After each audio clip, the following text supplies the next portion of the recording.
Ladies and gentlemen, welcome back to the other side of the coin. Welcome to another Chelsea transfer news video. I'm happy that I'm able to do 2 content per day, even on my holidays. Honestly, I love making content. I love interacting with you guys. I love seeing what you guys have to say in the comment section.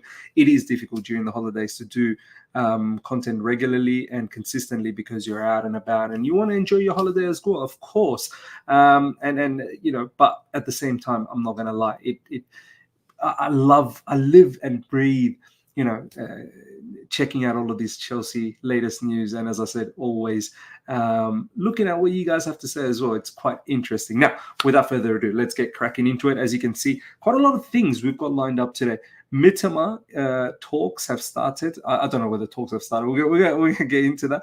We're going to talk about Calafiori once more. I think this will probably be the final video in regards to Calafiori before he actually becomes an Arsenal player. I want to talk a little bit in regards to the whole restructure of the academy. There's a lot of talk in social media, a lot of people trying to police each other on how you have to feel about this. I really want to talk deep about it. And Romeo Lavia and Wesley Fofana, quite a bit of comments that I want to make in regards to those 2 players, some bits and pieces that are out in regards to them. Now, let's get cracking into the show, ladies and gentlemen. First up, you do need to take this with a pinch of salt sort of situation. As you can see, it's coming from Ben Jacobs. And look, I think Ben Jacobs is a good journalist, but I don't think he really knows much about what is truly happening in terms of transfers. When it comes to transfers, you really need to rely on David Ornstein or Fabrizio Romano, and Matt Law is sort of like the third out of those 3. Ben Jacobs, I kid you not, I feel like he looks at what the Chelsea fan base are talking about, and you know, he always comes after when the big dogs have reported something, and then he seems to have a thread on it. I don't think he always has the right information, but nonetheless, look, it is a rumor. A lot of people do take Ben Jacobs quite seriously, so here it is. Mitoma is liked internally at Chelsea. No problems. He could be liked. I like him a lot. I actually think this would be an amazing purchase. I like Mitoma a lot. I just want to have a quick look. What is Mitoma's age? Let me just make Mitoma, because it's very important that the age is below 25. He's 27. I'm not really sure. Depends on how much will be the transfer fee and how much we are going to pay for his wages. So those 2 factors have to come into play. I've not seen Chelsea Football Club yet buy anyone above 25. I know recently we got Dewsbury Hall, but he's just 25. We got Tosin, but don't forget, it's a free. That was an opportunistic situation. Mitoma is 27. I just had a look. I think he's a sensational winger. I watch Brighton a lot. Him 1v1, he's an absolute demon. Corral Mitoma, he's got the speed. He definitely has the physicality. Now, being in the Premier League, I know he's now picked up a very serious injury last season, which, you know, took him out for a little while, but he's a sensational left-sided winger that is right-footed. That's apparently what we are looking for, ladies and gentlemen.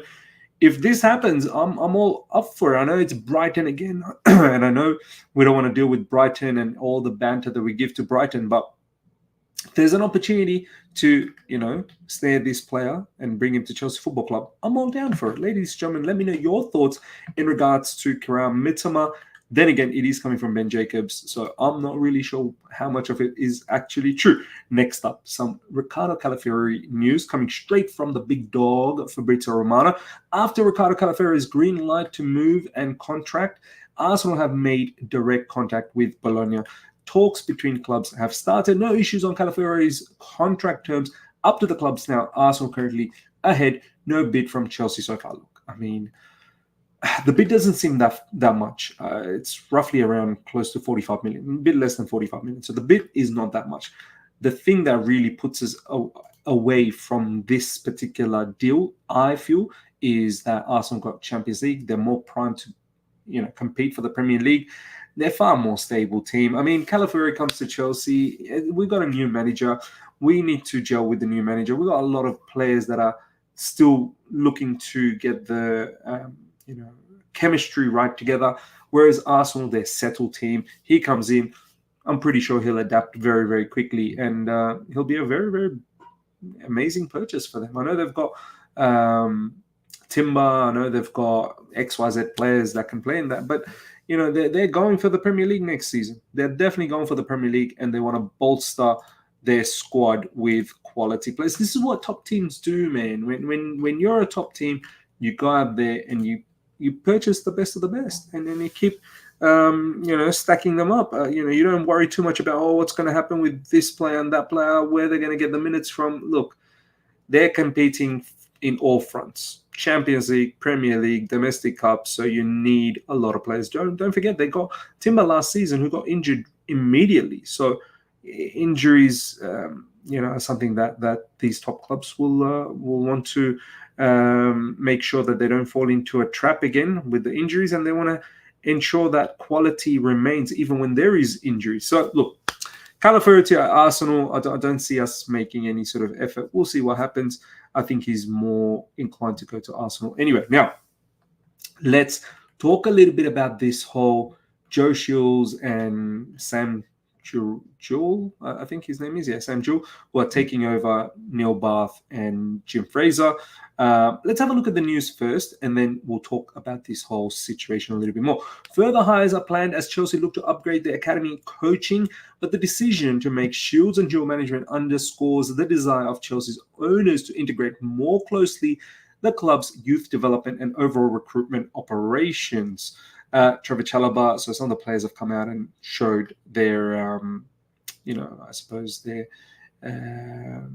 sorry, that Neil Bath has moved on, and also gratitude as well that Neil Bath has looked after them. Thank you for everything, Neil. This is coming from Trevor Chalobah. I think Reece James as well. Reece James via Instagram, legend. People need to understand, like, some of these academy players, they've been able to come out of the surface, on top of the surface, is because of someone like Neil Bath. Neil Bath, more than 2 decades, he's been building that academy, and there has been some very, very, very good players. I mean, some players didn't even mention in the last video, in the likes of Tomori, in the likes of Mark Gee, for Crystal Palace, and Christensen, for example, at Barcelona.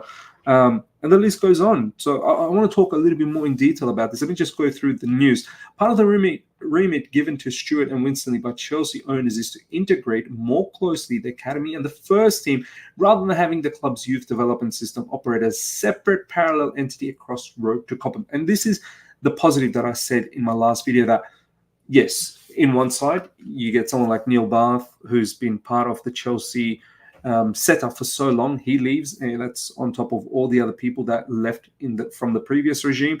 The academy pretty much built by Neil Bath, so it's a big factor that he's moving on. But the positive side is you're someone like Joe Shields, who we really trust, taking over, and we're trying to create an environment, a club that has the same philosophy all the way from base level to the top level, so that players, when they come from academy, can seamlessly just integrate into the first team. Much like, as I said in my previous video, the Barcelona style, La Masia, like the best of the best of La Masia will definitely make it into the Barcelona senior team. You see Lamine Yamal, who's a sensation. Do you know what I mean? And they've got Pedri, they've got Gavi. Like, it's incredible what their academy does. And now we're seeing similar things with Manchester City. Look at all the players coming out from Manchester City's academy. They are turning out to be absolute ballers.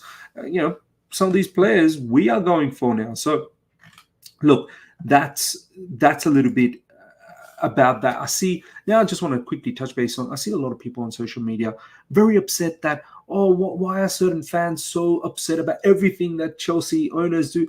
They have the right to be upset, man. Let's be honest for a second. And I'm going to be as calm and collected as possible. I'm going to look at both sides of the coin here. 2 seasons the owners have come in.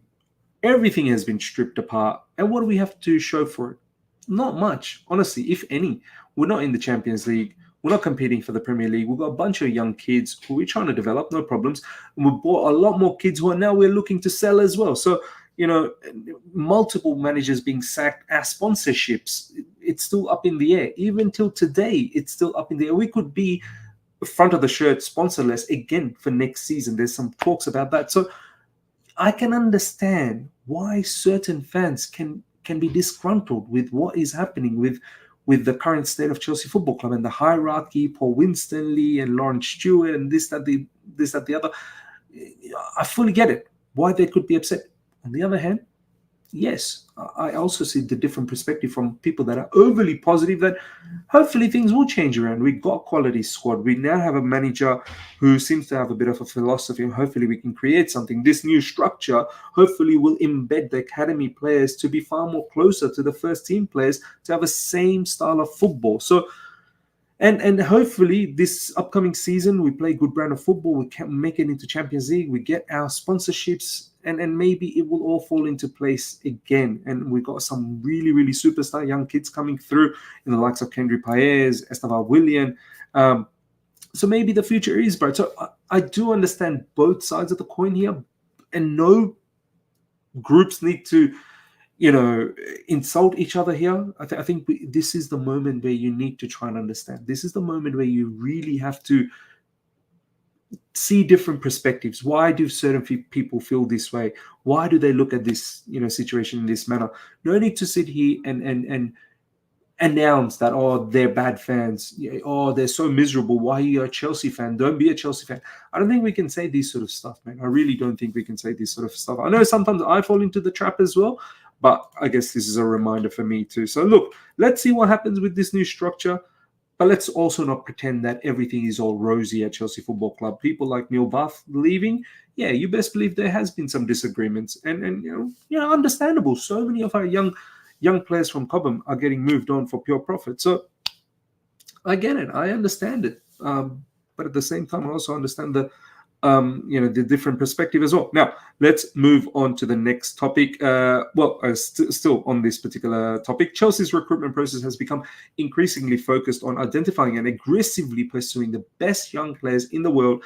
Chelsea are significantly upscaling the investment in youth recruitment relative to the Abramovich era and want first team and academy signings to be part of the joined up approach. So, look, everything that we're doing is trying to secure the future. That's what we're trying to do. And I know one of the biggest concern is what about the present? Sure, try and secure the future, but the present needs consideration. And this is where hopefully Maresca can get us playing good brand of football, can get us defend better, can get us to control games better, can get us to win games a lot more than last season, and hopefully get us step by step back to the top again. And it's going to take patience. It's going to take lots of resilience from the fan base. As I said, I've already mentioned it. I'm not in the business of getting Maresca out at all this. Even if we flop like 7th, 8th, unless it's absolutely bad, like 11th, 12th, 13th, something like that. But I'm sticking with Maresca no matter what, because right now, we've got a gaffer that I feel like he's got the right attitude and the right mind frame to take us back to the top. But we have to be patient, so patient, because it will be a bumpy ride. The season coming up may not be as fruitful as we hope it will be. Next up, ladies and gentlemen, Wesley Fofana and Romeo Lavia have put themselves in a position to be integrated back into training after both reported early for Chelsea pre-season. Great, love it. I need these two. I'm praying this season, ladies and gentlemen, that all the injuries that took place last season, I'm praying they don't have. Of course, we're not going to go through a season without any injuries. There's always going to be injuries. I get that. But if we can keep these main players fit predominantly, we will go a long way. Players like Wesley Fofana, players like Romeo Lavia, players like Nkunku, players like Reece James. Oh my God. If these four stay fit the entire season, we're going to be in the business. So this is good. Hoping they have a fantastic preseason and they're up and running. Romeo Lavia will be sensational for us in midfield, and Wesley Fofana in defense. We know what he's capable of. It's just a matter of staying fit and putting in the consistent performances. So let's see what happens. Last but not least, Chelsea accepted the request for Aaron Anselmina to stay at Boca Juniors for another year. Although he can be recalled for 6 months, the sale is done for 14.1 million. Now, a lot of people have been saying that the sale is done. I don't know if I've seen a here we go for Anselmina. Maybe I've missed it. There's been so many young kids that we're buying Maybe I might have missed it. I know we've got solid interest. I know we're getting closer and closer to getting him. Maybe we've already got him. As I said, I've not seen a here we go. Let me know if you guys have seen a here we go for it, or I've not really seen David Ornstein or anyone talk about it. However, I am in the understanding that we are very close to getting this particular player. Now, the thing is, we're going to keep him at Boca Juniors for a little bit longer until he comes to Chelsea Football Club, before he goes to Strasbourg, maybe. I don't know. But one for the future, ladies and gentlemen. Let's see if there's any other latest news that's been popping off whilst we've been recording. No, there was some Ugochukwu news as well, that he didn't make it into the French Olympic team, which is sad news. And that's another player that we got, and I don't know what the value of that player is. The other person that's left Chelsea Football Club is the Monsieur Manuel Marcelo Ribeiro, is leaving Chelsea on top of Neil Bath and Jim Fraser. But yeah, that seems to be the latest, ladies and gentlemen, in regards to Chelsea news and Chelsea transfer news. Let me know your thoughts about everything that we spoke about. Especially, let me know about the restructure, academy restructure. Is it a bad thing? Is it a good thing? Of course, let me know about Mitoma. Of course, let me know about Romeo Lavia and Wesley Fofana. If we can keep these guys fit, we should hopefully have a successful season. So let's see. Smash the like button if you're here for the first time. Subscribe. Hit the bell notification to stay in touch with all my content. Until next time. See ya.